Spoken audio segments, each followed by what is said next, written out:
Sa ating latest satellite images, makikita ho natin na patuloy ang pag-iral ng shear line at ito ho magdadala ng mga pag-ulan partikular na dito sa may silangang bahagi ho ng Northern and Central Luzon. Kaya posibleng medyo malaki pa rin yung tsansa ng mga pag-ulan dito sa may bahagi ng Aurora, Isabela, Cagayan at gayon din sa may Northern Quezon. Sa pag-iral naman ng Northeast Monsoon, ito yung hanging amihan, makararanas pa rin ng mga may hinang pag-ulan partikular na dito sa may bahagi naman ng Northern Luzon. Samantala, mapapansin ho natin, merong mga kaulapan tayong namamataan dito sa may silangang bahagi ho sa labas ng Philippine Area of Responsibility.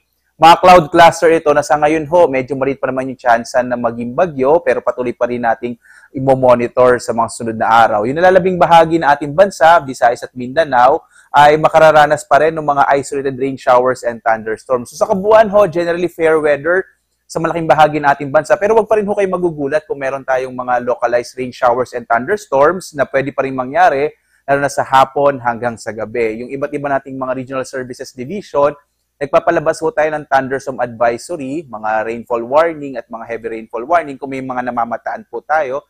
Kaya lagi pa rin tayong mag-update sa Pag-asa. So ngayon ho, posible lalong-lalo na sa mga uuwi ngayong long weekend, sa ngayon, medyo maliit pa yung chance na magkaroon tayo ng bagyo sa pagdating ho ng weekend.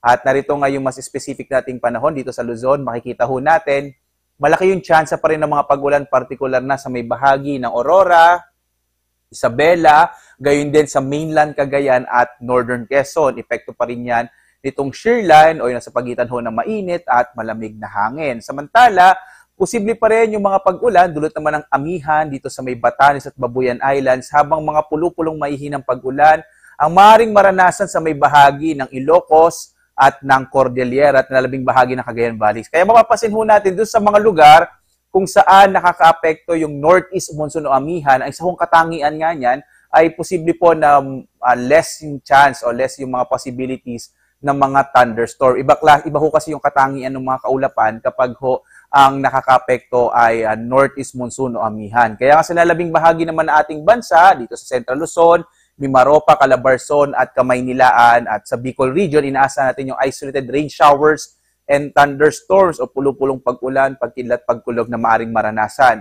Yung agwat ng temperatura natin sa Lawag ay mula 24 to 32, 17 to 24 naman sa Baguio, 24 to 30 degrees Celsius to Tuguegarao hanggang 30 degrees naman sa Metro Manila, hanggang 29 sa Tagaytay at hanggang 32 degrees dito sa may bahagi ng Legazpi. Dito sa Calayan Islands naman, 25 to 32 degrees Celsius. Sa Puerto Princesa, 25 to 31 degrees Celsius. Generally fair weather din sa malaking bahagi ng Visayas at posible pa rin yung mga localized rain showers and thunderstorms.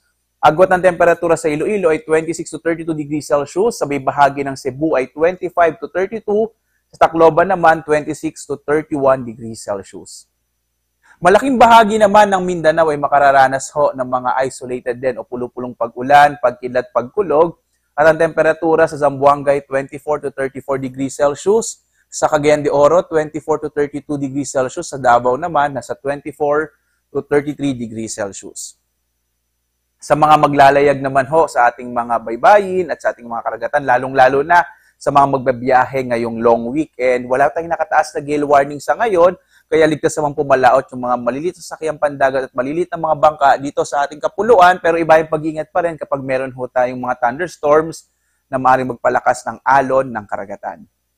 Tingnan naman ho natin yung ating extended outlook, ano mangyari hanggang pag-araw ng Sabado. Makikita ho natin dito sa ating mga major cities, sa Kamaynilaan, Baguio, Legazpi, Metro Cebu at Metro Davao. Generally fair weather sa mga susunod na araw hanggang pagdating po ng Sabado. At posible nga, makikita ninyo itong Kamaynilaan at Baguio City, mga isolated light rays. Ibig sabihin, nakikita ho natin na sa mga susunod na araw, posible hong lumakas yung amihan. Yung agwat ng temperatura sa Metro Manila, 23 to 30 degrees Celsius. Sa Baguio, 16 to 24. Sa Legazpi, 24 to 32. Habang sa Metro Cebu, mula 25 to 32 degrees Celsius. Dito naman sa may bahagi ng Metro Davao ay mula 24 to 34 degrees Celsius.